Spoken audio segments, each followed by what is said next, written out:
Now, this also happened over the weekend. This was pretty fun.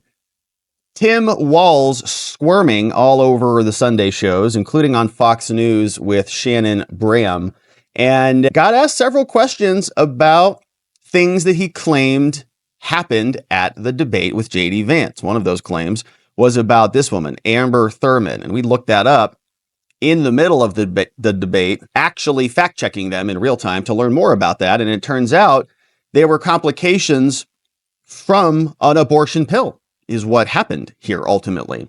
And so he gets called out about this. He also gets called out on a couple other things like Tiananmen Square and the border. And this was a backfire for them. I think that they were trying to get him out and recover from a bad debate. But now he's showing us why he shouldn't be answering questions, why he really should just do his little teacher lectures and just call it a day. But here was a nice exchange on the abortion issue, which they keep hammering every single day, man. I don't know about you. If you're in a swing state, you probably see the abortion ads all over the TVs everywhere. Trump abortion nonstop. Let's listen to Tim Walz with some volume. Once we turn the volume up and turn the volume down on everything else that is happening right now. Oh my gosh. Security. That was a lot. The ability for all right, let's pause that too. I didn't realize I had 15 tabs playing audio at the moment. But let's go back to Tim Walz. Let's see what Tim Walz had to say, because here's Tim. Again, we don't see this as a winning campaign. He said repeatedly that he will not sign a national abortion ban. Are you calling that just, it's a flat out lie? Yes, of course. And Senator Vance has in the past said so too. Now, look, they may see this as an election issue. We see it as a right of women to make their own bodily decisions. And that's what the states like my state have the ability to put that in. States like Georgia force women to cross the border, and then we have a death of Amber Thurman. So let's be very clear. Trying to cut hairs on an issue on this is not where the American public's at. They want the restoration of Roe versus Wade. Vice President Harris said she would sign it. That's what we'll do when we're elected. But to be clear, the Minnesota law is far beyond Roe v. Wade. And about the Amber Thurman case in Georgia, her family has, and it's tragic, she is a young mother who left behind a young son.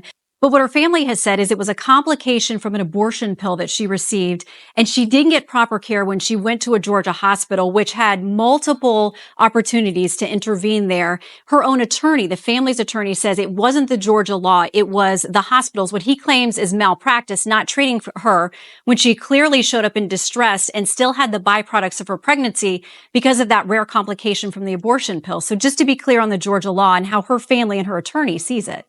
Oh, I think they also indicated that had she not go to North Carolina after the debate the other night, that she would have been in a better position. So look, these are the... Well, she wouldn't have had doctors committing malpractice, right? Or not giving her the treatment that she needed. So it was a doctor problem. It was a medical treatment problem. It wasn't an abortion issue.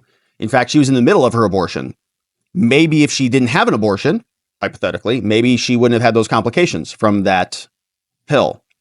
Just speculating. But it's that game, right? If they want to go that route, if it's not that she had a baby, couldn't get an abortion, and then died as a complication of the abortion. She was in the middle of the abortion and had a complication from the abortion.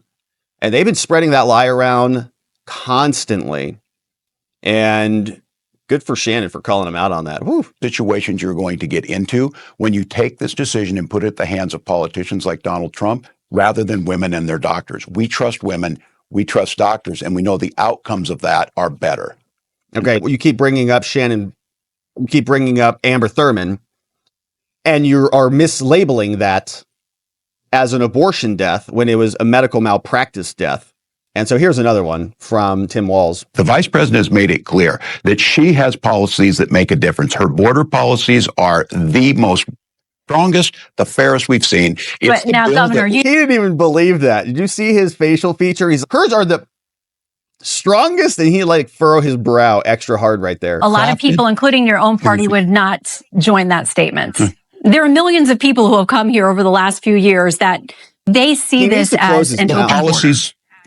Simply, we have a policy. Donald Trump sees it as a political. Look, James Langford in Oklahoma, the Border Patrol agents, the Wall Street Journal, the Chamber of Commerce, Name drops. all said pass this legislation. You have to have Congress to authorize 1,500 new border agents. You have to have Congress to authorize DOJ to speed adjudications on these asylum claims. Those are things that would actually work. Donald Trump told us for 4 years he would deal with this. He didn't. He didn't build his wall, 2%. Oh, God. Mexico didn't pay for it. This is a real bill that has bipartisan support. It has the experts on board, and it starts to tackle these issues. And we don't have to resort to demonizing people. We don't have to resort to making up or crafting stories, as Senator Vance said he did. Those things were not happening in Springfield, but it doesn't mean that we can't pass a piece of legislation to strengthen our border. That's what Kamala Harris is talking about. Well, She's talking Governor, about solving the problem. That piece of legislation does include the wall that you guys you've disparaged that. The vice president has as well. So I don't know if she really intends to move forward with that. But it was negotiated by 3 or 4 senators, and many Republicans came out against it long before President Trump indicated he didn't like it either. Good for her. And it's because it codified illegal immigration. We read through it. It was going to allow 4,000 people to come across every day. And then if it crossed that threshold, then all of a sudden the Border Patrol would wake up and then do something about it. Like, oh, I guess it's a lot of illegal immigration. So they would codify it and make it legal. And we're tired of that. They're already flying people in on airplanes, hand over fist.